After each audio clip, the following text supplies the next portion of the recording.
Star, S of cups, high priestess and bottom में देखिए क्या कार्ड आया है, 9 ऑफ कप्स। ओके, काफी लोग मुझे अपने हायर सेल्फ से कनेक्ट होते हुए मुझे दिख रहे हैं यहाँ पे। मे बी आपका रिलेशन भगवान से बॉन्डिंग बहुत ही ज्यादा स्ट्रांग होने वाली है। भगवान पे आप ज्यादा बिलीव करते हैं, मतलब ऐसे पर्सन लग रहे हैं। अच्छी चीज है, मतलब आपके जो ड्रीम्स हैं, आपकी जो डिजायर्स हैं, वो सारी चीजें आपने भगवान पे छोड़ दी हैं कि वही कंप्लीट करेंगे। बस आप तो अपने एफर्ट्स लगाते जा रहे हैं सही डायरेक्शन में। मुझे लग रहा है कि आपने बहुत ही बड़े बड़े सपने देख के रखे हैं अपनी लाइफ में। मुझे ये करना है, वो करना है, ऐसी जॉब चाहिए, ऐसा बिजनेस चाहिए, इस टाइप का प्रॉफिट चाहिए। मतलब आपके ड्रीम्स डिजायर्स की काफी लंबी लिस्ट है। इस स्टार कार्ड से मुझे समझ आ रहा है ना। बट अच्छी चीज है कि आपने एटलीस्ट सोचा। तो कई लोग तो अपना लिस्ट ही नहीं बना पाते कि उनको अपनी लाइफ में करना क्या है। बट आपका माइंड एकदम फोकस्ड है, आपको पता है कि क्या करना है। और आप अपनी लाइफ में कोई तो भी न्यू बिगनिंग का वेट कर रहे हैं। अपनी प्रोफेशनल लाइफ में, बिजनेस में आप इस वीक में कुछ प्रॉफिट देख सकते हैं या कुछ नए सिरे से स्टार्ट कर सकते हैं। ये भी आपको कुछ ऐसे आइडियाज आए हैं आपके माइंड में जो आपको ग्रोथ और प्रॉस्पेरिटी की साइड लेके जा रहे हैं। ठीक है, और मैं आपको स्टार्टिंग ऑफ द रीडिंग में बता ही चुकी हूँ कि आप जो भी काम करेंगे सबसे पहले भगवान को डेडिकेट करेंगे। फिर चाहे आप बिजनेस से रिलेटेड कोई डील करते हैं या अपने एजुकेशन से रिलेटेड आप पढ़ाई स्टार्ट करते हैं या कोई एग्जाम भी दे रहे हैं, तो सबसे पहले आप भगवान को डेडिकेट करेंगे। ये अच्छी चीज है। अब मैं आपकी पर्सनल लाइफ से रिलेटेड बताऊं तो इस वीक में आप काफी, मुझे पहले तो लग रहा है आपका नेचर ऐसा मुझे नजर आ रहा है कि बहुत ही इमोशनल काइंड के पर्सन, कि बहुत ही सीरियस ले लेना किसी भी चीज को। अगर आपके पार्टनर ने आपसे कोई छोटी सी भी बात बोल दी तो एकदम ही उसको ज्यादा सीरियस ले लेना, है ना। बट अब आपने अपना नेचर चेंज किया है। आप न्यू बिगनिंग तो चाहते हो, आप खुशियां तो चाहते हो, लेकिन आपका इंट्यूशन स्ट्रांग हुआ है। आपको पता है कि सारी चीजें सब्र से ही मिलती, पेशेंस रखा जाए लाइफ में तभी सारी चीजें आपको मिलती हैं। आपकी लव लाइफ में इस वीक में कोई तो भी न्यू बिगनिंग हो सकती है या आपके पार्टनर से आप रिकनेक्ट हो सकते हैं। ट्विन फ्लेम एनर्जी भी यहाँ स्ट्रांग नजर आ रही है और आप दोनों का रिलेशन मुझे बहुत ज्यादा डिवाइनली गाइडेड लग रहा है। ठीक है, यूनिवर्स का इंटरवेंशन भी नजर आ रहा है। और मैं यहाँ हाई प्रीस्टेस कार्ड के साथ एक चीज बस बताना चाहूंगी, थोड़ी सी नेगेटिव एनर्जी है अगर आप दोनों के रिलेशन में, वो किसी थर्ड पर्सन के थ्रू क्रिएट की गई है। अगर आपका रिलेशन अगर कुछ नेगेटिव फेज में चल रहा है तो वो नेगेटिव फेज किसी और के द्वारा क्रिएट किया गया हुआ है या किसी थर्ड पर्सन के इंटरफेरेंस से आप दोनों के रिलेशन में कुछ नेगेटिविटी आ गई थी। लेकिन इस वीक में सारी नेगेटिविटी दूर होती हुई दिख रही है क्योंकि मिडिल ऑफ द रीडिंग आया है S of cups with 9 of cups. खुशियां, हैप्पीनेस, आपकी विश, आपकी डिजायर्स, आपकी न्यू बिगिनिंग आपका वेट कर रही है। तो आपको इस वीक में टेंशन नहीं लेना है, बस अपने एफर्ट सही डायरेक्शन में लगाइए, आगे बढ़ते रहिए, सारी चीजें भगवान पे छोड़ दीजिए। अब देखते हैं कि आपके पार्टनर किस एनर्जी में है इस वीक में। एम्प्रेस,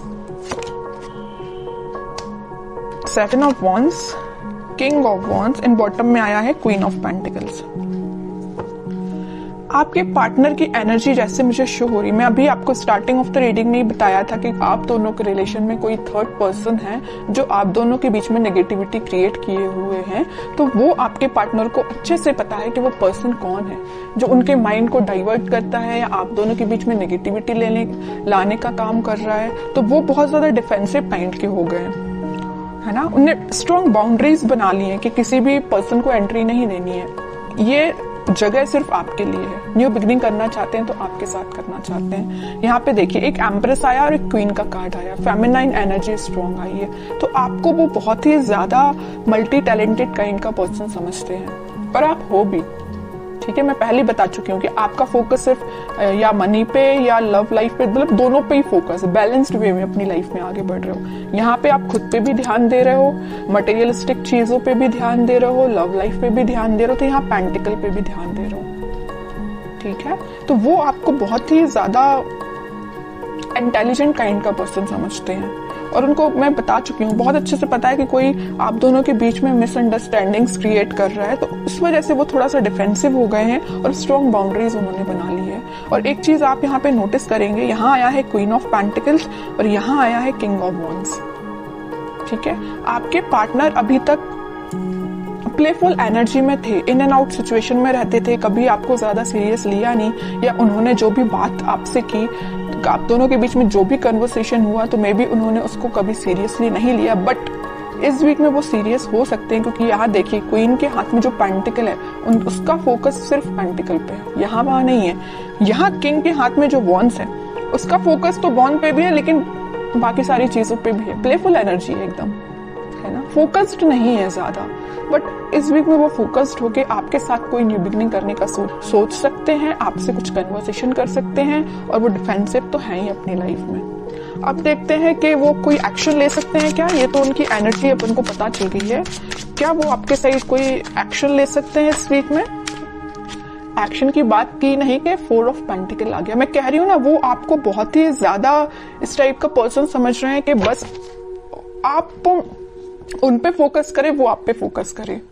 वो उनको इस बात का डर है कहीं आपका फोकस कहीं और ना हो जाए, है ना, इस वजह से वो थोड़ा सा डिफेंसिव हो गए। ये देख रहे हो ना, पेंटिकल एक सर पे रखा हुआ, एक हाथ में पकड़े हुए, एक दोनों पैर के नीचे है। मतलब अपने पेंटिकल को इतना सिक्योर करके रखे हुए है ना कि कोई पर्सन आके इनको डिस्टर्ब नहीं कर सकता है। तो ये पेंटिकल की जगह आप हो, आपको उन्होंने इतना ज्यादा पकड़ के रख लिया है ना अपने थॉट्स में कि वो सोच रहे हैं कि बस आप उनके थॉट्स से नहीं जाना चाहिए, आप उनकी लाइफ से नहीं जाना चाहिए। वो आपको ही रिटर्न चाहते हैं अपनी लाइफ में। ठीक है, देखते हैं क्या कोई एक्शन ले सकते हैं क्या वो इस वीक में। व्हील ऑफ फॉर्च्यून, थोड़ा सा पेशेंस रखना पड़ेगा आपको, मैनिफेस्ट करना पड़ेगी पॉजिटिव चीजें। थोड़ी सी मैं कह ही रही हूँ, पेशेंस रखना पड़ेगा। अगर सिचुएशन अभी स्टक चल रही है ना, तो वो डिवाइन टाइमिंग पे ही वर्क करेंगी। आप बस पॉजिटिव रहिए, मैनिफेस्ट करिए, प्रेयर्स कर सकते हैं। मैं बता चुकी हूँ स्टार्टिंग में कि कुछ लोग यहाँ पे बहुत ज्यादा भगवान से कनेक्टेड लग रहे हैं, तो लास्ट में यही कार्ड निकल के आया है कि आप अपना इंट्यूशन स्ट्रॉन्ग करिए, भगवान से कनेक्शन बनाइए। जितना आप उनसे कनेक्शन बनाएंगे, जितना आप मैनिफेस्ट करेंगे, उतनी डिवाइन टाइमिंग आपकी जल्दी आएगी। ये जो स्टक सिचुएशन है ना, वो भी वर्कआउट होगी। ठीक है, क्योंकि मैं बताती हूँ हमेशा कि हैंग्ड मैन के पीछे सन है, खुशियां वापस से आएंगी आपकी लाइफ में। लेकिन आपको क्या करना पड़ेगा, थोड़ा पेशेंस रखना पड़ेगा, पॉजिटिव डायरेक्शन में आगे बढ़ते रहिए। और सबसे मेन चीज, यूनिवर्स पे ट्रस्ट करिए। ठीक है, वही आपकी डिवाइन टाइमिंग लेके आएंगे। अब देखते हैं कि आपको क्या गाइडेंस फॉलो करना है। आपके लिए सिंपल सा गाइडेंस यही आया है, जैसे कि आपके पार्टनर यहाँ डिफेंसिव बन गए हैं ना, नेगेटिव लोगों को एंट्री देना उन्होंने बंद कर दिया है, उनकी लाइफ में अगर कोई एंट्री लेगा तो सिर्फ आप ही हो। ऐसी आपकी जो रिस्पॉन्सिबिलिटीज हैं, आप उन पे ध्यान दीजिए, बजाय किसी थर्ड पर्सन के थॉट्स पे ध्यान देने के। ठीक है, मुझे लग रहा है कि आप बहुत ज्यादा रिस्पॉन्सिबल काइंड के पर्सन हैं। फैमिलीज की रिस्पॉन्सिबिलिटीज आपने लेके रखी है मे बी, है ना, तो आप अपनी रिस्पॉन्सिबिलिटीज सही तरीके से करिए। बाकी सारी चीजें मैं बता ही चुकी हूँ, यूनिवर्स पे छोड़ दीजिए, वही आपके साथ सब कुछ अच्छा करने वाले हैं इस वीक में। और अगर आपके माइंड में थोड़ी निगेटिविटी आती भी है तो मैं बोलूंगी उस निगेटिविटी को हटाइए।